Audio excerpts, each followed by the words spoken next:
Hello everyone, welcome back to the Hindu Explainer series. I am Kushagra Goel and very warm greetings from Law Prep Tutorial. Now yesterday, a lot of you had doubts on different theme of issues, so I'll be taking them up one by one, right? So first doubt that students had was related to disinvestment of IDBI Bank. So when we had done the budget analysis, one of the primary announcement of the finance minister in this year's union budget was that out of the 12 public sector banks that we had, two of them will be disinvested. A public sector bank or any public authority is meant for welfare of the people. The purpose and objective of a public sector undertaking is welfare of the people and not profit. It is for service provider. It is to make the lives of the downtrodden. The target base is those population who cannot get access to these services. Precisely why in 1971 we had taken the initiative to nationalize banks. But now the focus right now of the government is of revenue shortfall. In that regard, now IDBI Bank has now become the first one to be disinvestment. So the objective of IDBI Bank will now shift from welfare of the people to maximizing profits for its shareholders. Even you and I, who are individual brokers at stock, if you invest in them, can purchase stocks of the IDBI Bank. And when you invest money as an individual, your intent is not primarily based on welfare of the people, it's profit. So that is what this will be doing. Government of India will be using that money for whatever the means they want to, but they believe that this is now the right time for them to exit the space with those two banks. So IDBI Bank will become the first one. Now another question was, what is a 2+2 ministerial meeting or dialogue? A 2+2 ministerial meeting or dialogue is equivalent to finance and defense minister of one country meeting finance and defense minister of another country. So India has had 2+2 dialogue with USA. We want 2+2 with Russia. We have initiated talks to have that with Japan. What this does is, rather than the heads of the state meeting, you may regularly have these meetings to iron out differences between different issues. All right, so that is 2+2. Then another question was, what is the difference between 102 and 102nd constitutional amendment? Now the ambiguity is, see, the Maratha judgment was related to the 102nd constitutional amendment. The bill with which it was passed was the 123rd constitutional amendment bill. Every time a bill is proposed, it isn't necessary that it will become a law.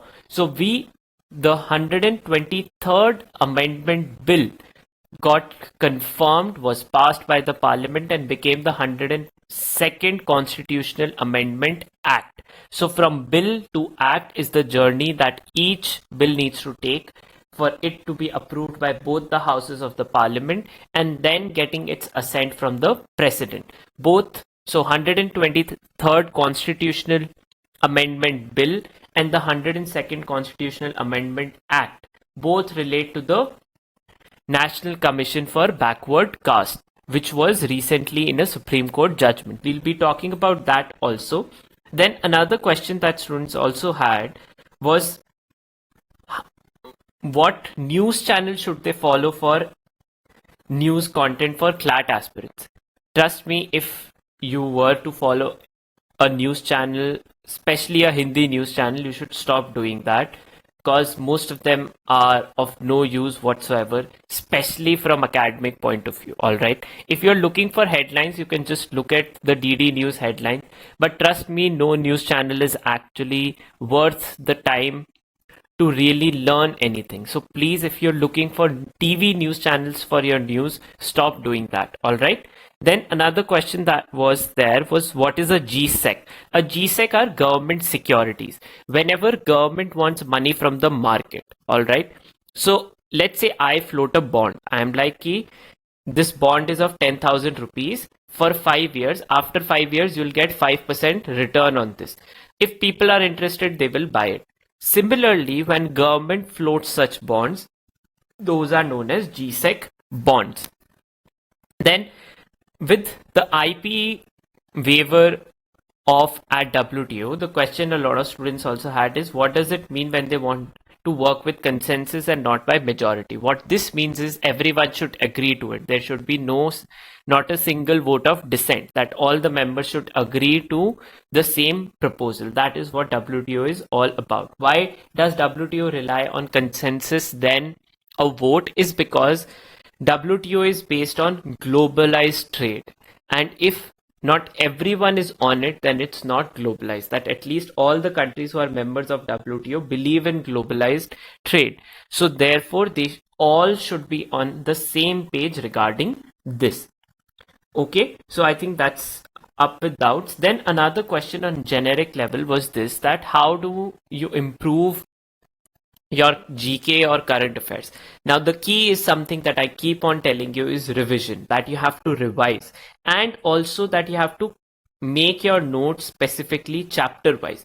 So if it is important Supreme Court judgments, they should be under one heading, and then every week you should revise them. Person in news, do a quick revision of them. Just merely reading the newspaper is not enough. You have to continuously revise it.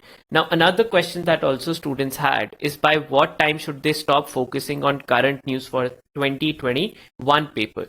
Now that is something dependent on final date. As of now, the CLAT consortium has stated they are observing the situation in the country, and on that basis they will determine.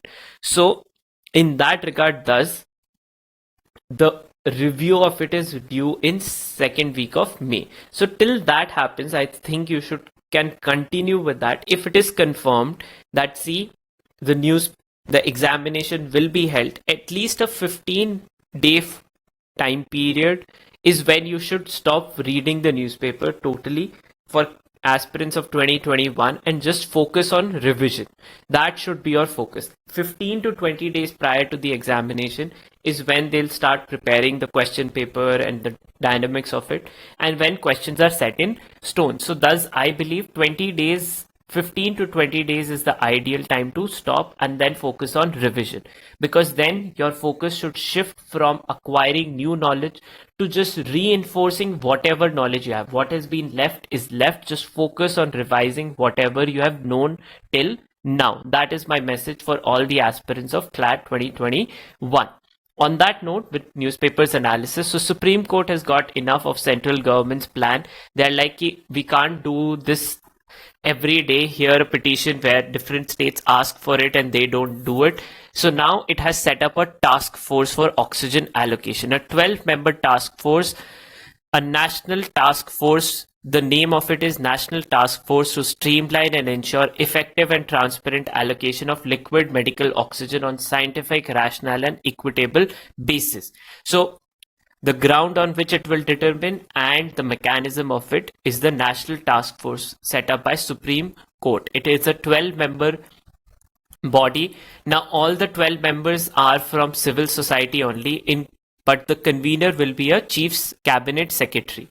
All right, so he will be the ex officio member, and the convener of the National Task Force will also be a cabinet secretary. So it is headed by the government, but the analysis of and the need of it is by the professionals, medical professionals.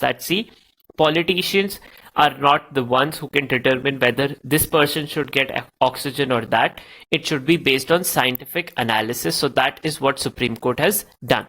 On the side, DRDO had come up with DRDO's developed drug has been given emergency use. This drug is being seen as a one that can provide a shorter time period in the hospital and reduces your recovery time for COVID-19. So what is the name of the drug? The drug is 2-deoxy-D-glucose, that is 2-DG, developed by DRDO along with Nuclear Medicine and Allied Science in Mass plus Dr. Reddy's Laboratories, which is the private pharmaceutical company. So 3 for this one, 2DG, which is a COVID-19 blood with higher proportion, reduces the time period for recovery for COVID-19. So these 3 bodies who have come to develop this, which has been given the emergency approval. All right. Then Supreme Court has also given orders that it is time to decongest all the prisons so that there is no chance of COVID-19 spread in prisons taking place. All right. So on that note, last year during the lockdown, different prisoners were given bail for the time period, and the same mechanism has now been followed. At the same time, vaccine shortage is going on.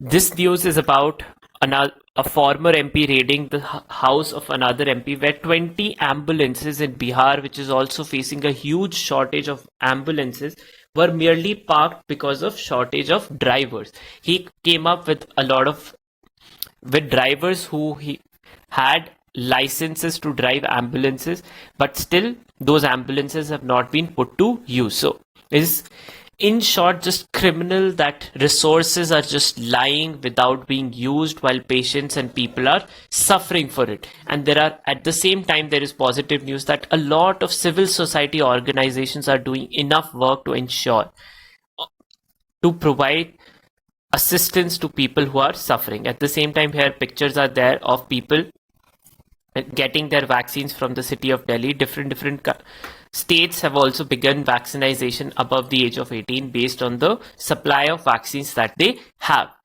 Then on the national news yesterday, one big one is India beginning the talks of entering into a free trade agreement with European Union. So the talks that started in 2007 had been stalled or suspended since 2013. That is when the new government was about to take over. So since then, these talks have been pending. The talks took place. Prime Minister Modi interacted with the chairperson of President of European Commission, which is Ursula von der Leyen, and EU Council President, that is Charles Michel. Virtually, he interacted with them and welcomed the steps of one, that talks will be re-entered for the bilateral trade and investment agreement between EU and India. This has the potential to double the size of investment that can flow between the two countries. Along with this, they also agreed on connectivity partnership document. What is this about? This is about $100 million aid for the second tranche of the Pune Metro Rail project. So EU will be investing in the second phase of the Metro Rail project in the Pune city.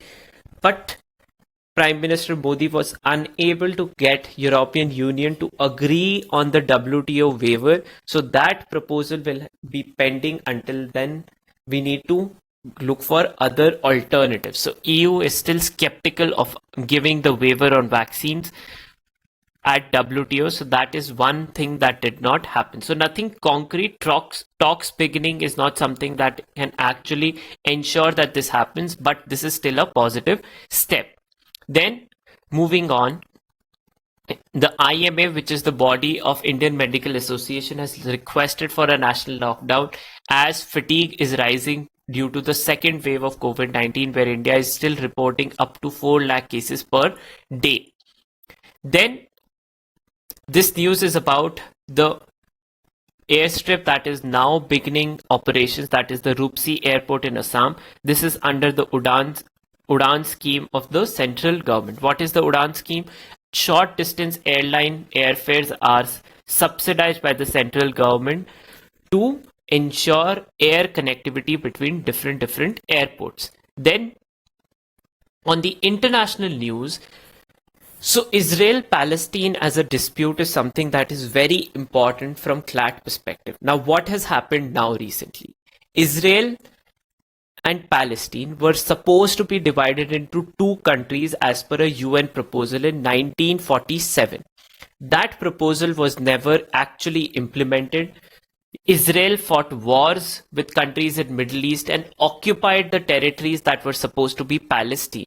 In that regard, in that proposal, Jerusalem, which is considered the holy city for 3 Abrahamic religions, was at the center. It was to be given to no specific country, that is Israel or Palestine. It was meant to be an internationally independent area. But as Israel won the 2 Arab wars, first the 1948 Arab War and second the 6-Day War, since then Israel has been closely occupying more and more territory and has been evicting Palestinians from the lands where they were living. The far right political parties of Israel, from which is headed by Benjamin Netanyahu, believes that Israel only belongs to Jews and no Arabs or Palestinians should inhabit the land, and especially the city of Jerusalem.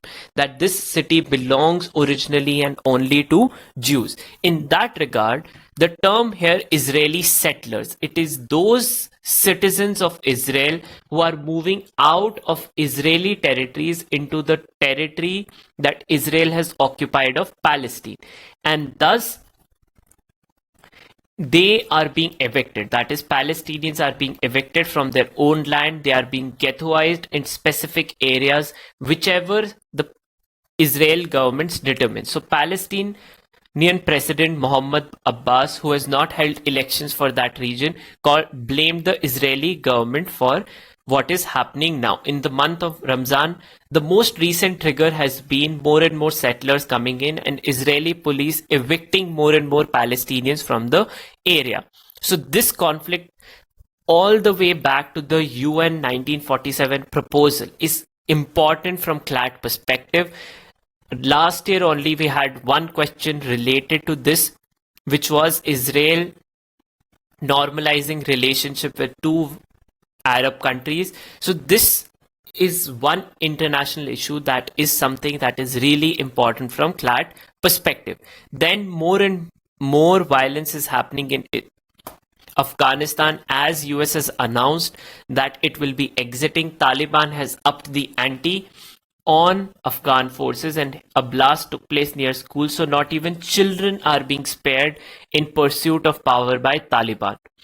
Then the military in Myanmar has now declared the shadow government, people of the NLD, who had established a government in exile, that is National Unity Government, as a terrorist organization. This is not the steps that they had promised for rapprochement at the ASEAN summit, but completely opposite to that.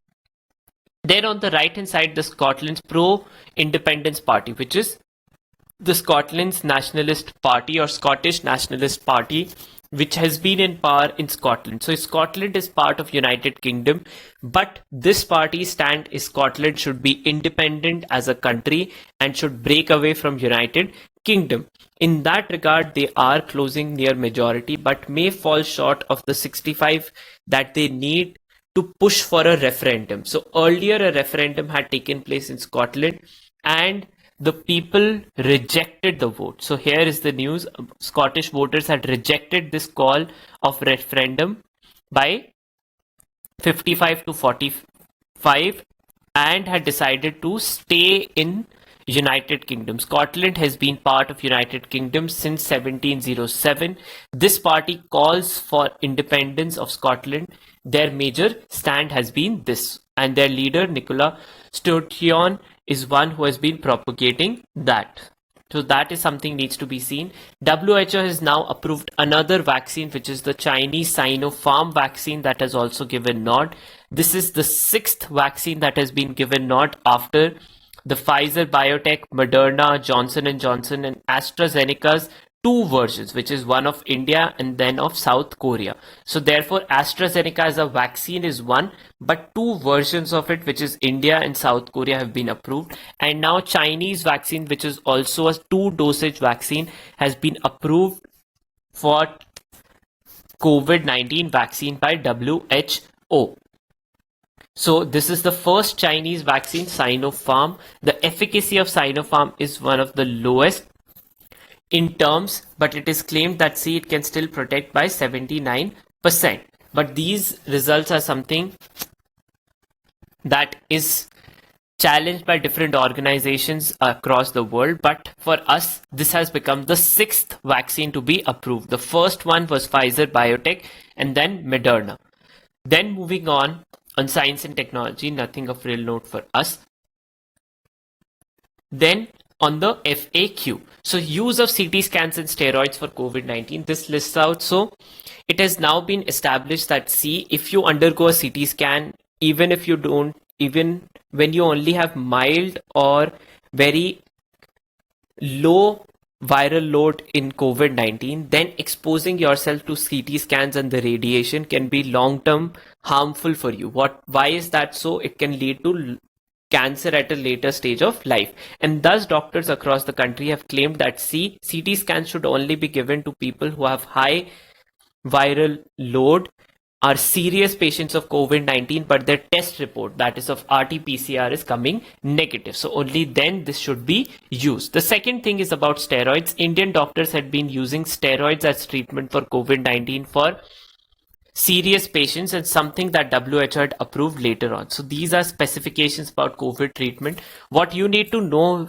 in general awareness is until and unless you are a serious patient of COVID-19 and your test report is not coming positive, then only you should go for CT scans, because there is a chance of cancer at a later stage of life because of this. Then on the left hand side is IP rights and vaccines. So this is once again that the US has now supported the waiver for the vaccines, but European Union has not come around the idea. Why? Because of two things. First, even if the waiver comes, tech transfer is something that only the companies that possess the vaccine right now can give it. So until and unless they do that, until and unless they actually provide the technology to manufacture these vaccines, the efficacy or immediate treatment or production of COVID vaccines may not take place. The second is that to produce or manufacture these vaccines, your facilities need to be of very high end. The products that are used, the components to manufacture COVID vaccines, require highly specialized manufacturing capabilities.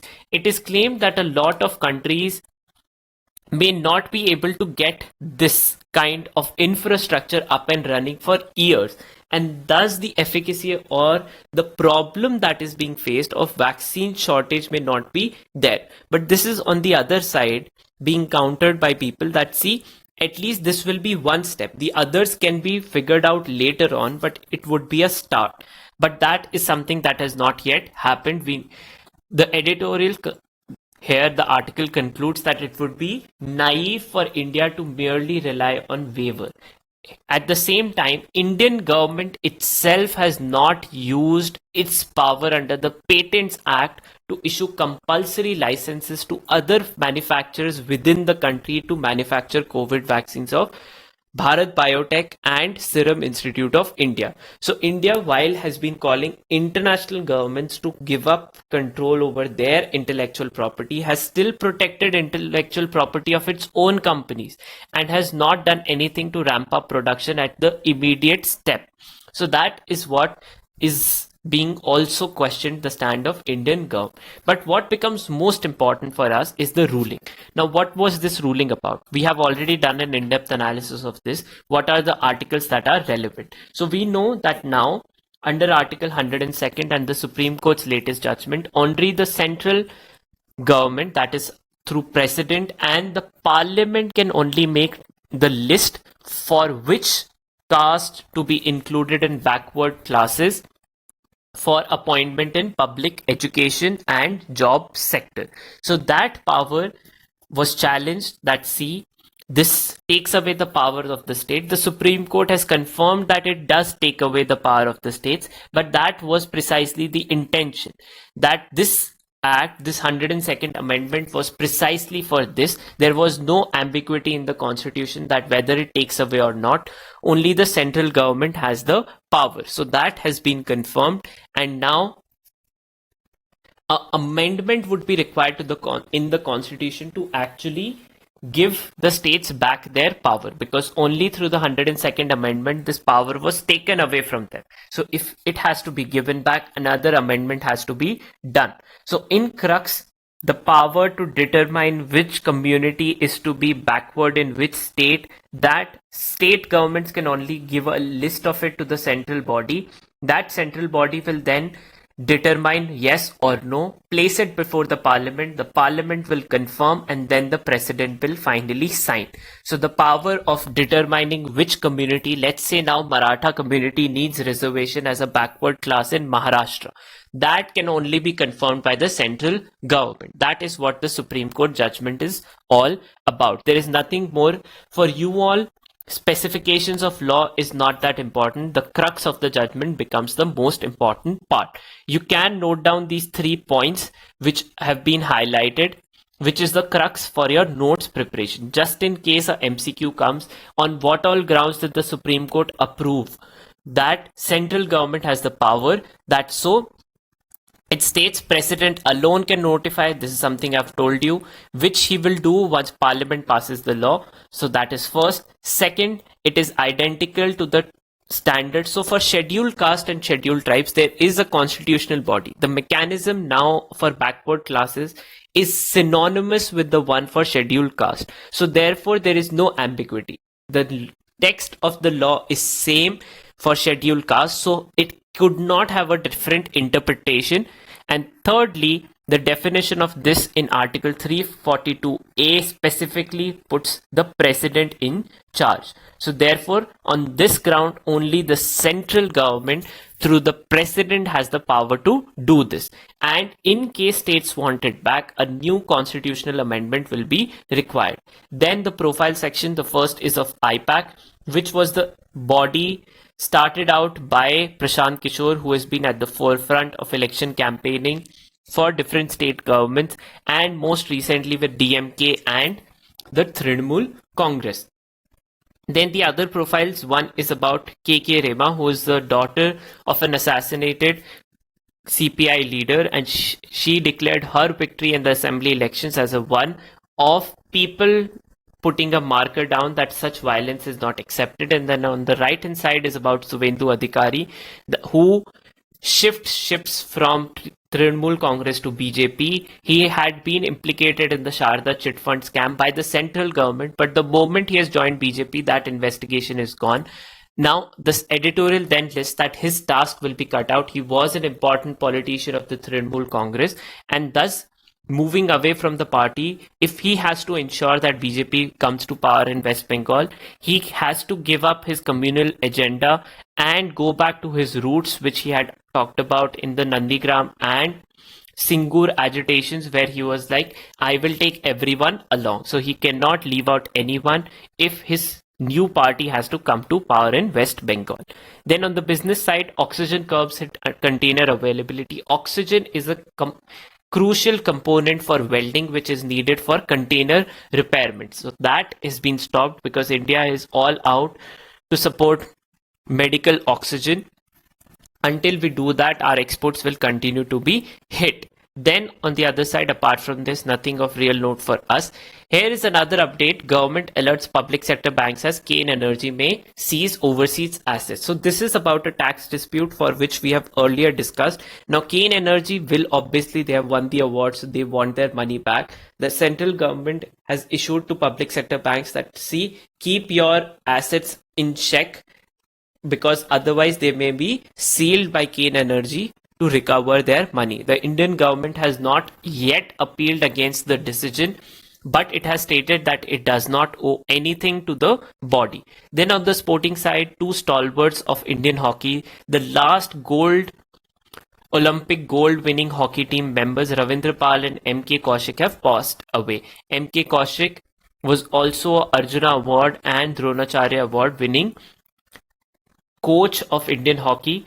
So their void will be felt deep in the Indian hockey space, which has for the past 40 years been struggling in general to retain the top spot. Then Lewis Hamilton in Formula 1 claimed the 100th pole and has now become the only Formula 1 driver to have 100 poles in Grand Prix.